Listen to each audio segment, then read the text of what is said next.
అయ్యో ఎసిను చుప్పునే అయ్యో ఎప్పుడు ఆయనే.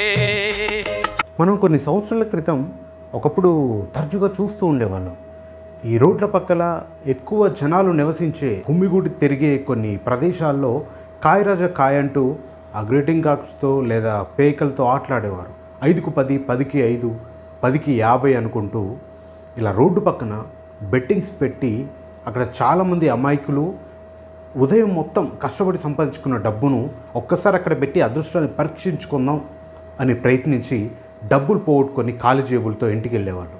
సరిగ్గా ఇప్పుడు ఈ బెట్టింగ్ యాప్స్ ప్రమోషన్, పెద్ద పెద్ద సెలబ్రిటీలు ఈ బెట్టింగ్ యాప్స్ని ప్రమోట్ చేయడం వల్ల ఏం తెలియని అమాయకులు వాళ్ళు చాలా కష్టాలు పడి అప్పులు చేసో లేదా కష్టపడి సంపాదించిన డబ్బుని ఈ బెట్టింగ్ యాప్స్ ద్వారా పెట్టి పోగొట్టుకుంటున్నారు.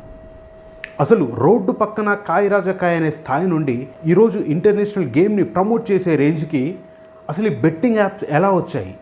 పెద్ద పెద్ద సినిమా స్టార్లను, యూట్యూబ్ సెలబ్రిటీలని వారికి ఫండింగ్ ఇచ్చి, వారికి రెమ్యునరేషన్స్ ఇచ్చి అసలు ఈ బెట్టింగ్ యాప్స్ ఇంత అఫీషియల్గా ఎలా బిజినెస్ చేయగలుగుతున్నాయి?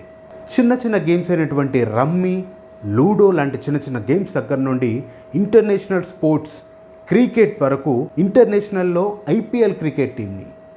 ఐపీఎల్లో ఇంటర్నేషనల్ క్రికెట్ టీంని ఏకంగా ప్రమోట్ చేసే రేంజ్కి ఒక డ్రీమ్ 11, డఫా బెట్ ఎలా ఎదిగాయి? వీటి గురించి ఈరోజు వీడియోలో డిస్కస్ చేద్దాం. అంతేగాక ప్రపంచ యాత్రికుడు అన్వేష్ ఈ బెట్టింగ్ యాప్స్ని ప్రమోట్ చేసేటువంటి మిగతా యూట్యూబర్లపై ఈ దండయాత్ర ఎందుకు ప్రకటించాడు?